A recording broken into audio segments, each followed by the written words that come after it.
People hate on you for being excited about something. You know what?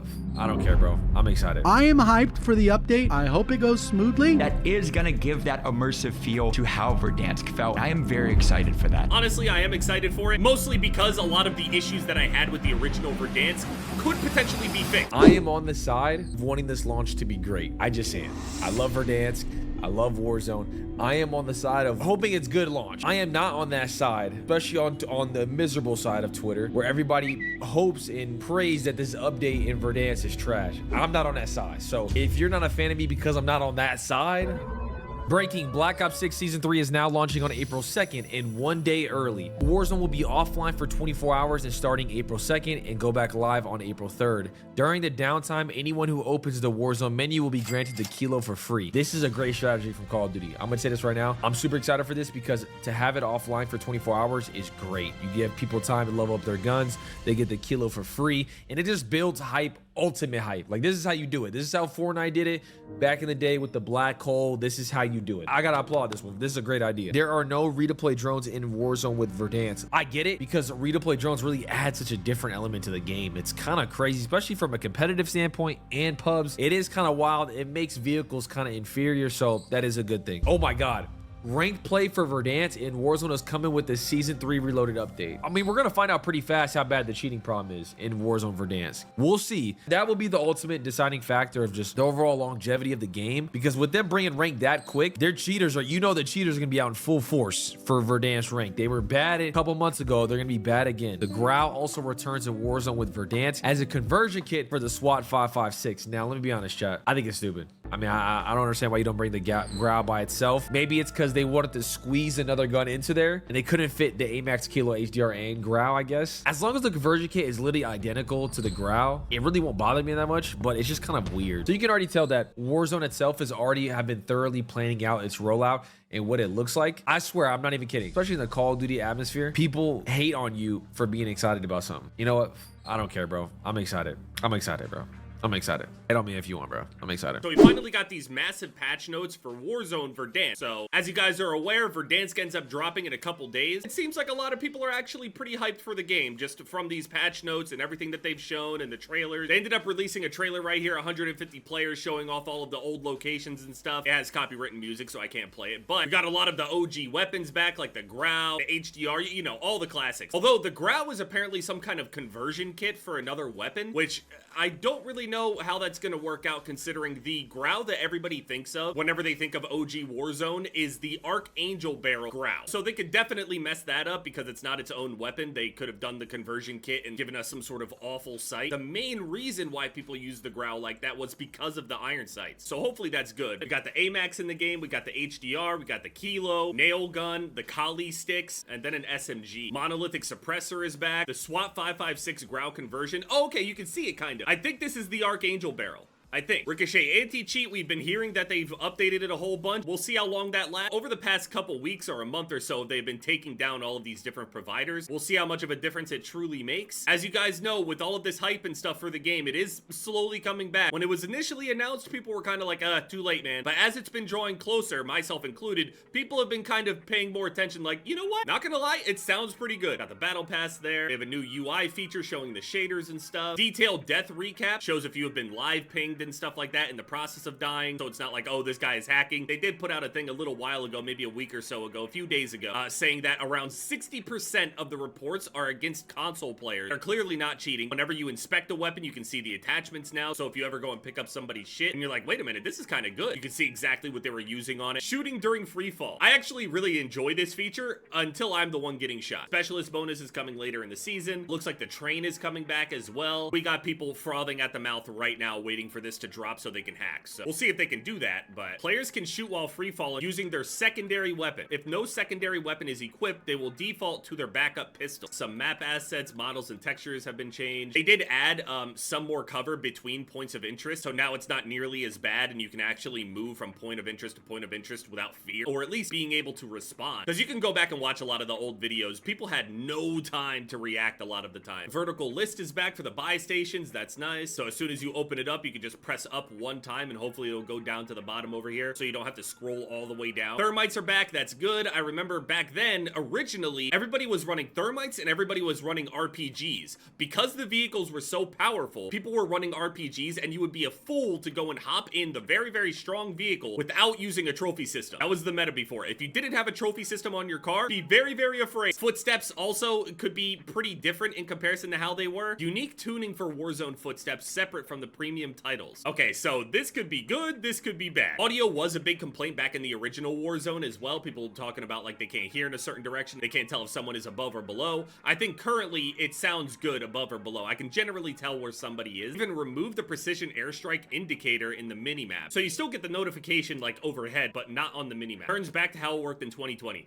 See, this is where it starts to get really weird because a lot of people are like, I want the OG back, I want the original, but they don't remember all of like the actual small little shit like that. Hopefully this won't be too big of an issue, but it seems like a small step backwards here. Honestly, I am excited for it, mostly because a lot of the issues that I had with the original Verdansk could potentially be fixed. Nick saw your skin in COD again. I don't know what that was, man. It had to be a glitch or something. Trust me and Activision are not on good terms. That can't possibly be a decision that either one of us made. I'll tell you that for sure. Are you going to try Verdansk? Probably not. Nah, I just don't care, you know? That's where I'm at. Don't care. I thought about it. I went a little bit back and forth on it. A little bit, maybe. I was like, you know, and then again, like, look, if it does come out and it's like fucking lit, then I might maybe, you know? All just kind of depends on how I'm feeling. April 3rd, Verdansk will be returning with solos, duos, trios, and quads with 150 players, just like old times. The OG Shower Gulag is back. The thing they also told us is that there is now no events, so there's not going to be a ton of cash on the grounds and things like that. It is going to be the OG Showers Gulag. I gotta be honest, when Verdansk drops, this is going to be the only shower I'm taking for weeks, so I'm pretty excited. External extenders have been disabled at launch, but are scheduled to return mid-season. Internal extenders within elevator shafts remain operational, meaning the outside zips on buildings will not be there, I guess, but the inside ones will, but there will be no balloons, which is a massive W. It's probably a controversial take, but second chance mechanics are now gone. So the following items have been removed from loot: Gulag tokens, reinforcement flares, and redeployed tokens. The only way to come back: Gulag victories, buy stations, or jailbreak public events. I love this. I've been preaching this. Let BR feel like BR. Let Resurgence feel like Resurgence. Self-reses can only be acquired via the following resources: legendary supply drops, scavengers, buy stations, or fire sales. So on to another great change. They're going back to the classic vertical buy station and not the insane left, right, up, down, left, right GTA cheat code to buy something in the buy stations like they are right now. They did tell us too that loadouts will be 6,000 in solos, 10,000 for everything else. There is going to be a redeploy all feature for you. If you go to a buy and you're buying back your teammates, you don't have to individually click. You can buy and click redeploy all. And if you don't have enough money to redeploy everybody, it's going to buy back the person that has the most money. They're nerfing movement. Adjustments.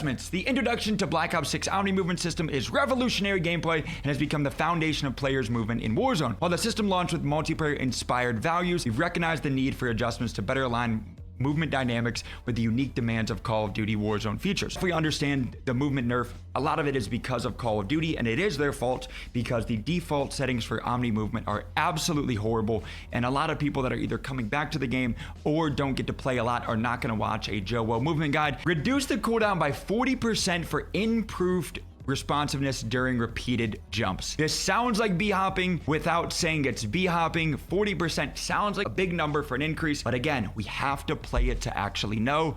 Something I did see too, which I'm very, very excited about, is the C4 and Heartbeat look like they're starting to come back. We see the Heartbeat here has an increased battery life from 60 to 120 seconds. We cannot return home properly without welcoming back the Heartbeat sensor. C4s are looking like they are going to be back, and that's going to be exciting. We might have a C4 meta where you can blow up cars that are driving by. All of the legendary clips and how good C4s are back. And one of the scariest things I've ever seen in all of these patch notes, the Kali sticks will be coming back. They're back. 2-hit kill, extremely fast attack speed at short range. 2-hit kill. Warzone might actually be back. The monolithic suppressor's back. The biggest thing I said for them bringing back a lot of these OG guns is the sound of the gun is so important. And I think if they have the monolithic suppressor again on the AMAX, hopefully it sounds like it does, because obviously a lot of people run compensators now, and now the monolithic's coming back. Verdansk audio's coming back, the cinematics, the music, the announcer, the hit markers. And I know that sounds small, but that is gonna give that immersive feel to how Verdansk felt, and I am very excited for that. Something I did see too, which I'm very, very excited about, is the C4 and heartbeat look like they're starting to come back. We see the heartbeat here has an increased battery life from 60 to 120 seconds. We cannot return home properly without welcoming back the heartbeat sensor. C4s are looking like they are gonna be back, and that's gonna be exciting. We might have a C4 meta where you can blow up cars that are driving by. All of the legendary clips and how good C4s were are back. And one of the scariest things I've ever seen in all of these patch notes, the Kali sticks will be coming back. They're back. 2-hit kill, extremely fast attack speed and short range. 2-hit kill. Warzone might actually be back. The monolithic suppressor's back. The biggest thing I said for them bringing back a lot of these OG guns is the sound of the gun is so important. And I think if they have the monolithic suppressor again on the AMAX, hopefully it sounds like it does, because obviously a lot of people run compensators now,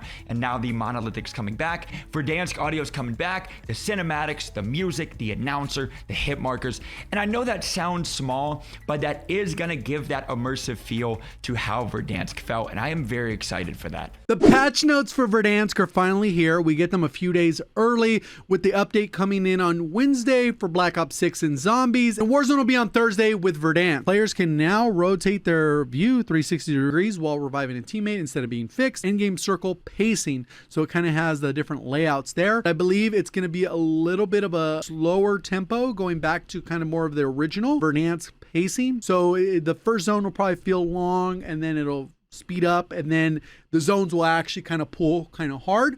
And one thing we did have a creator call, it sounds like the first zone will be a little bit more chaotic, like in terms of placement, like we had previously in Verdansk, where it could be like in the top right, and you're like, dang, okay, that's kind of where the zone's going to be. And if you land outside of there, you're going to need to get back in relatively quickly. Loadouts from the Gulag have been reworked to improve variety and balancing. These loadouts will change as the game progresses, allowing players to return to the field victorious competitive weapons. So I wonder if the time of the zone, it will impact the weapons you get. Oh, it does. Yeah, Circle 1. These are the 3 loadouts. Circle 2, and then it continues. So if you die early on, you'll probably get a pistol Gulag, which we can see there. So you don't come back with something crazy. You can see there's no primary, it's just secondaries. And then as it goes on, you're more likely to get a viable weapon, but doesn't necessarily mean a crazy good weapon. So they've simplified it. It looks like only smokes are in the Gulag as a tactical, which is kind of good. No stuns, no flashbangs, none of that nonsense. Gas grenades gone, but we're still gonna have frag, thermite, Molotov, which are pretty good if you know how to use those appropriately. Late game redeployments will now spawn players closer to the ground, reducing the need to hover. Wall positioning, player respawn angles of quality of life. Players now respawn looking approximately 30 degrees downward instead of directly at the horizon, providing a clearer view of potential landing areas. Life is valuable. Adaptability is key. Great loot must be earned, and contracts are a central way of earning cash. So they want you to emphasize the importance of doing the contracts, and the multiplier helps with that. But they've changed the cost of loadout, so it's 6K if you're a solo player, and it'll be 10K for duos, trios, and quads. So that'll make it so that you're able to get the loadouts much quicker, which will give you that initial feel of Verdansk. Duffel bags, medical cabinets, and weapon lockers. These resources loots have been removed to better service the classic feeling. Ooh, that's an interesting one. Cash upon death has been adjusted since players returning from the Gulag provide a larger portion of the previous cash balance. Mid to late game recovery. 50% of the cash balance will drop on the ground. 50% will remain with the eliminated player, up from 20%. So you're going to end up actually holding. No money gets lost. Okay, that's good. Yeah, before you would die, you would just lose half that money, almost 30% of that money. So that's pretty good. Adjustments, spawn locations. Buy stations will spawn in the exact 30 static locations across every map. 30 buy stations on the map is huge. And then the inventory, it kind of breaks it down there. And this is the buy station thing that we're talking about. Interactable angle. Buy stations can be now accessed from any angle, including behind it, providing increased flexibility. This is one we kind of talked about for a while. They, whatever reason, Warzone 2, they did the 180 degree nonsense. Not necessarily good. Reduce the cooldown for 40% for improved responsiveness during repeated jumps. That really sounds like you'll be able to bunny hop, but We won't know until we can actually try it.